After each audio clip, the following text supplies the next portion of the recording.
আলহামদুলিল্লাহি রাব্বিল আলামিন ওয়াসসালাতু ওয়াসসালামু আলা আশরাফিল মুরসালিন ওয়া আলা আলিহি ওয়া সাহবিহি আজমাইন। সুপ্রিয় শ্রোতা ও দর্শক মণ্ডলী, আসসালামু আলাইকুম ওয়া রাহমাতুল্লাহি ওয়া বারাকাতুহু। আল আজহার ওয়েলফেয়ার ফাউন্ডেশন বাংলাদেশ কর্তৃক আয়োজিত পুণ্যময় রমাদান সিরিজ 5 প্রোগ্রামে আজকের আসরে আপনাদের সবাইকে জানাচ্ছি আন্তরিক প্রীতি ও শুভেচ্ছা। আমি আজকের আসরে পবিত্র মাহে রমাদান এবং সহমর্মিতা বিষয় নিয়ে সংক্ষেপে কিছু আলোচনা করব ইনশাআল্লাহ। ওমা তাওফীকি ইল্লা বিল্লাহ। সুপ্রিয় শ্রোতা দর্শক মণ্ডলী, আমাদের মধ্য দিয়ে অতিবাহিত হচ্ছে পবিত্র রমজান মাস। এই রমজান মাস আসলে শুধু রোজা পালন ও ইবাদত বন্দেগীর জন্যই নয়, বরং এই রমাদান মাস অনেক আশীর্বাদ নিয়ে আমাদের মধ্যে এসেছে। এই রমাদান মাস আমাদেরকে সহমর্মিতা, পারস্পরিক ভালোবাসা, সহানুভূতি, ভ্রাতৃত্ববোধ ও মানবতার সেবা জাতীয় অনেক কিছুই প্রশিক্ষণ দেয়। এই মাস আমাদেরকে আত্মশুদ্ধির পাশাপাশি দরিদ্র অসহায় মানুষের কষ্ট অনুভব করতে শেখায়। এই মাস আমাদেরকে অভাবী মুসলমানদের প্রতি সাহায্যের হাত বাড়ানোর জন্য অনুপ্রেরণা করে। একজন প্রকৃত মুমিনের পরিচয় হলো সে শুধু নিজের সুখ দুঃখ নিয়ে বা নিজকে নিয়েই ব্যস্ত থাকে না, বরং তার আশেপাশে যারা রয়েছে তাদের সাহায্য কল্যাণের জন্য সে এগিয়ে আসে, তাদের দুঃখ দুর্দশা লাঘব করার জন্য সে চেষ্টা করে। অপর অভাবী ভাই বোনদের ব্যাপারে একজন মুসলমানদের যে গুরুত্ব দায়িত্ব রয়েছে, সেই ব্যাপারে আমাদের প্রিয় নবী সাল্লাল্লাহু আলাইহি সাল্লাম স্পষ্টভাবে বলেছেন। যেমন তিনি বলেছেন, লাইসাল মুমিনু আল্লাযী ইয়াশবাউ ওয়া জারুহু জায়ুন। প্রকৃত মুমিন সেই ব্যক্তি নয় যে পেট ভরে খায় অথচ তার প্রতিবেশী ক্ষুধার্ত রয়েছে। সম্মানিত ভাই বোনেরা, এই হাদিস আমাদেরকে অনেক কিছুই শিখায়। আমরা চোখ খুললেই দেখতে পাই এবং মিডিয়ার মাধ্যমে আমরা আরও দেখতে পাই যে আমাদের আশেপাশে, এমনকি বিশ্বের বিভিন্ন দেশে, যেমন ফিলিস্তিন, সিরিয়া, ইয়ামান, পাকিস্তান, বার্মা, কাশ্মীর এবং আফ্রিকার অনেক মুসলিম দেশে বা অনেক দেশেই অনেক ক্ষুধার্ত ভাই বোনেরা ক্ষুধার জ্বালায় কাতরাচ্ছে, পানির পিপাসায় চটপট করছে, থাকার জন্য তাদের কোনো জায়গা নেই, খোলা আকাশের নিচে তারা দিনাতিপাত করছে। চিকিৎসার অভাবে অনেক প্রাণ অকালে ঝরে যাচ্ছে। আর আমরা অনেকেই এই পবিত্র মাসে তাদের দুঃখ দুর্দশার দিকে না তাকিয়ে তাদের দুঃখ দুর্দশা লাঘব করার জন্য কোনো ধরনের চেষ্টা না করে আমরা ইফতারিতে শত শত টাকা খরচ করছি, ঈদের কেনাকাটা করার জন্য বিশ্বের প্রসিদ্ধ মার্কেটগুলোতে যাওয়ার জন্য পরিকল্পনা করছি। ভাই বোনেরা, আমাদের আয়েশি জিন্দেগির ব্যাপারে আল্লাহ তাআলা যখন কিয়ামতের দিন আমাদেরকে জিজ্ঞাসা করবেন, সেই দিন আমরা আল্লাহ তাআলার কাছে কি জবাব দিব? সেই বিষয়টি রাসূল করিম সাল্লাল্লাহু আলাইহি ওয়াসাল্লাম হাদিসে কুদসির মধ্যে উল্লেখ করেছেন।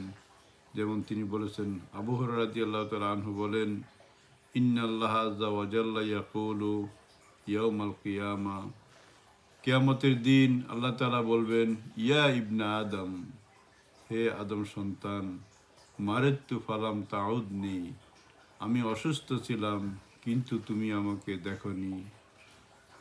তখন বান্দা বলবে, ইয়া রব কাইফা আউদুক ওয়া আনতা রাব্বুল আলামিন, হে আল্লাহ, আশ্চর্যের বিষয়, আমি তোমাকে কিভাবে দেখব, তোমাকে কিভাবে আমি চিকিৎসা করাবো, অথচ তুমি তো হলে এই আসমান জমিনের মালিক।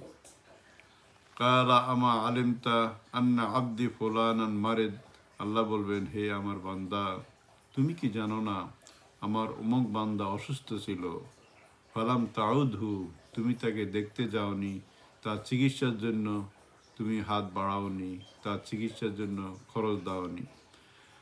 আমা আলেমতা আন্নাকা লাউ উদ্তাহু লাউ ওয়াজাদতানি ইনদাহু, হে আমার বান্দা, তুমি যদি আমার অমুক বান্দাকে দেখতে, তার চিকিৎসার জন্য যদি তুমি এগিয়ে যেতে, তার চিকিৎসার জন্য তুমি যদি কোনো ব্যবস্থা নিতে, তাহলে এর বিনিময়ে তুমি আজকে পেতে। আল্লাহ বলবেন, হে ইবনে আদম, হে আদম সন্তান, এস্তাতা আমতুকা ফালাম তুতাইমনি, আমি তোমার কাছে খাবার চেয়েছিলাম।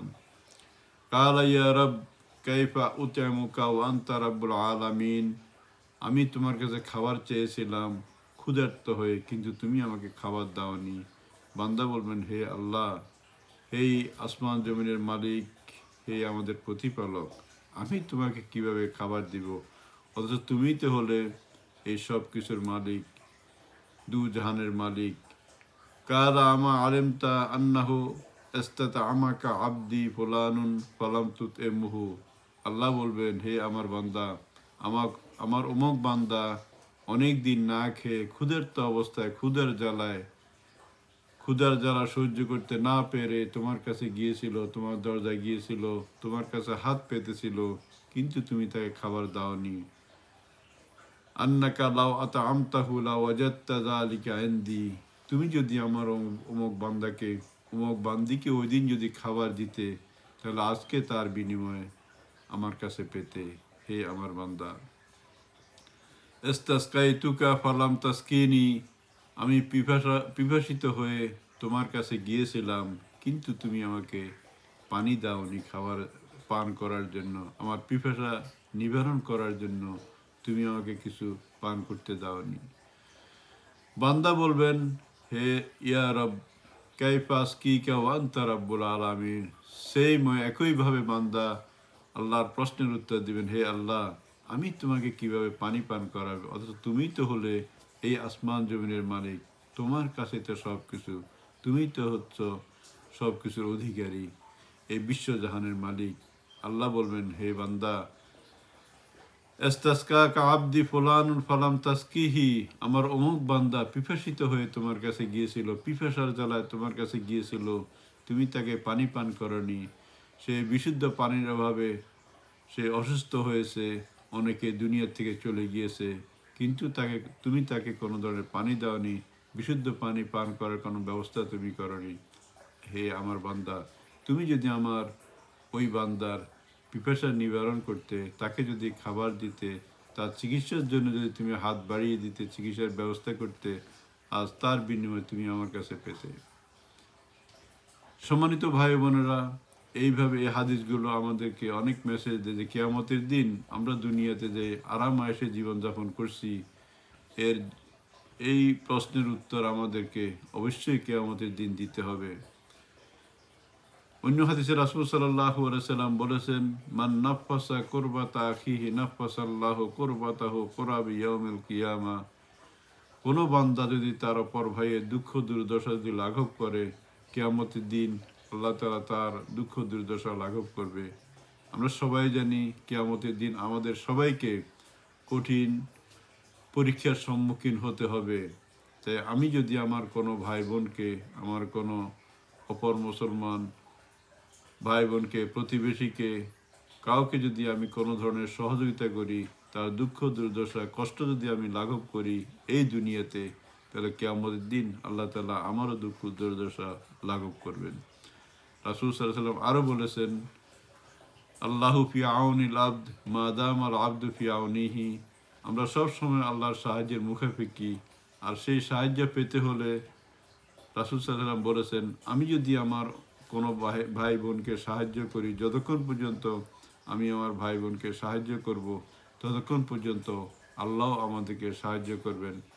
আমার পড়াশোনায় সাহায্যের দরকার, আমি যদি আমার কোনো ভাই বোনকে সাহায্য করি পড়াশোনায়, আল্লাহ তাআলা আমাকে সাহায্য করবেন।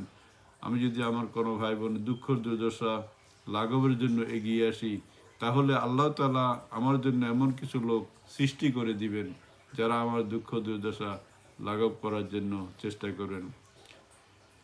সুপ্রিয় উপস্থিতি, ভাই ও বোনেরা, এই হাদিসগুলো বা বিশেষ করে আলোচনাটি আমাদেরকে সহমর্মিতা ও মানবিকতা শিক্ষা দেয়।